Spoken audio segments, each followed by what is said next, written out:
Okay, problem 8-109, consider that polynomial. For part A, what's different about this polynomial as it relates to other polynomials in this lesson?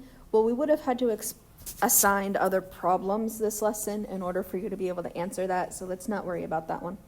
B, how can you list all the possible linear factors p of x? What about all the possible roots? Write a complete list of factors. Okay, so we have plus or minus p over q. We've got p is 6, and coincidentally, q is 6.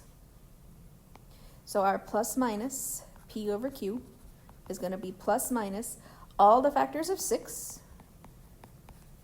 over all the factors of the other 6.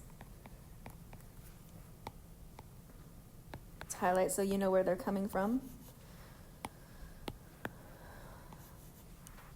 So all the possibilities. So keep yourself organized as you write all these possibilities out. So I'm going to do the first yellow over every pink.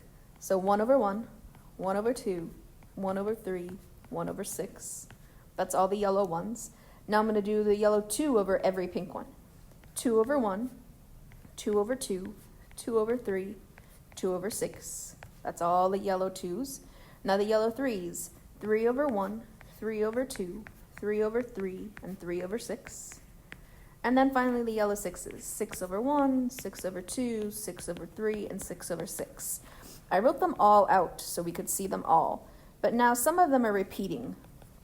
So I see 1, 1/2, 1/3, 1/6, 2. 2 over 2 is just 1 again. That's already in my list. 2/3 is new. 2 over 6 is just 1/3 again. That's already in my list. 3 is new.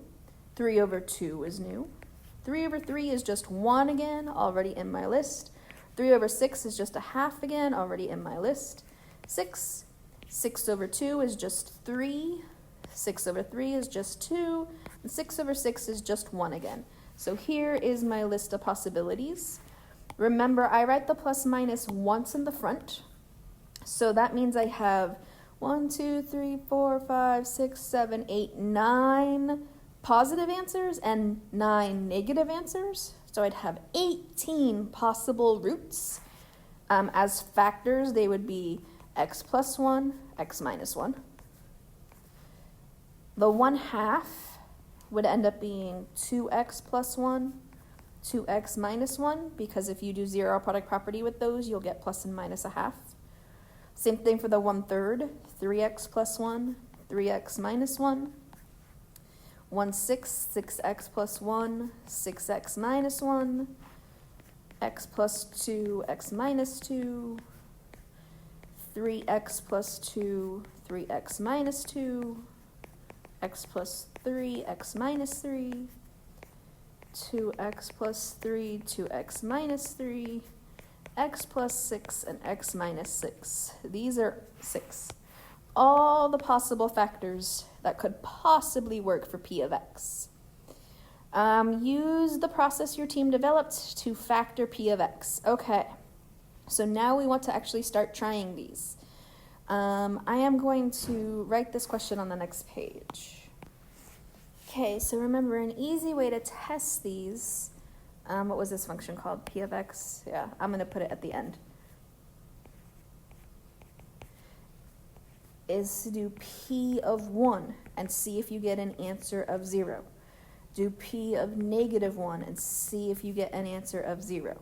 So try a couple. Why don't you try those? 1 and negative 1. Plug 1 into the equation.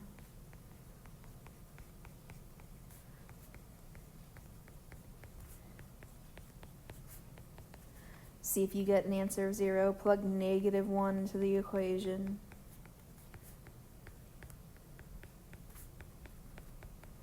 See if you get an answer of 0. You might need a calculator. Okay, so when I tried those, I did not get an answer of 0, so those don't work. Let's save the fractions for last. So try p of 2, try p of negative 2, see if those give you an answer of 0.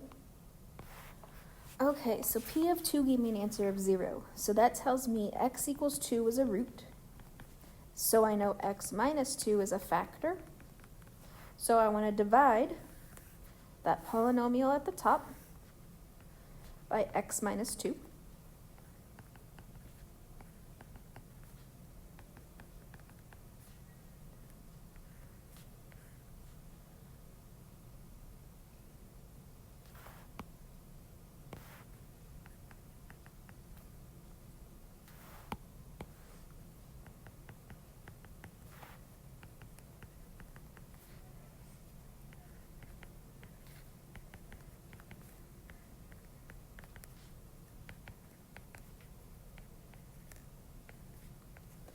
I got remainder 0, so I know it worked.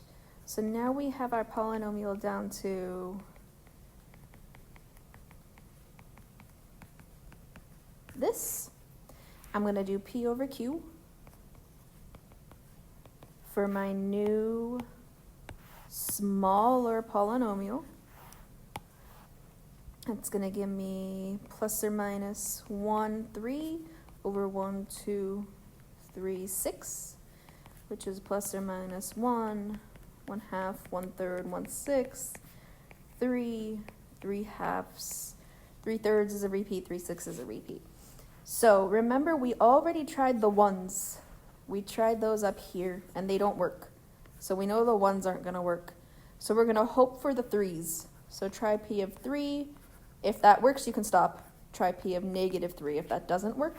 And remember, we are plugging it into our smaller polynomial.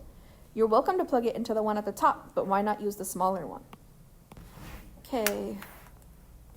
When I plugged in 3, I got a crazy big number, but when I plug in -3, I did get a remainder of 0. So now I know -3 is going to work. I'm going to pick up from right here on the next page. So we know -3 is going to work. So x equals -3 works. So as a factor, that x plus 3. Divide into the orange one, because I want to make it smaller every time.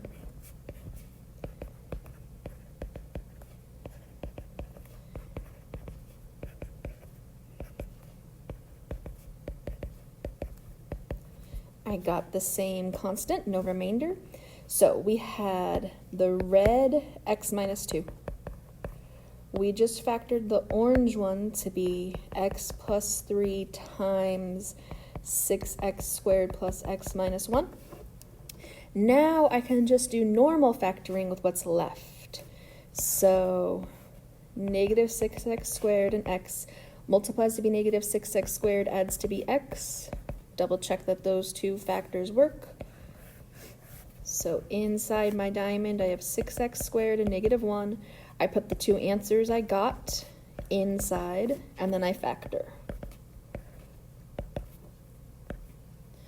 So the original polynomial is x minus 2 times that x plus 3 we just got, and now times these two factors we just got.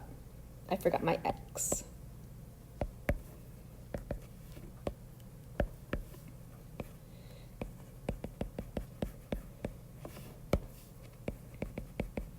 That was our polynomial. Zero product property will give me the roots. Zero product property will give me 2, -3. Zero product property with this is going to be 3x plus 1 equals 0 minus the 1, and then divide by 3, -1/3. Zero product property with this one,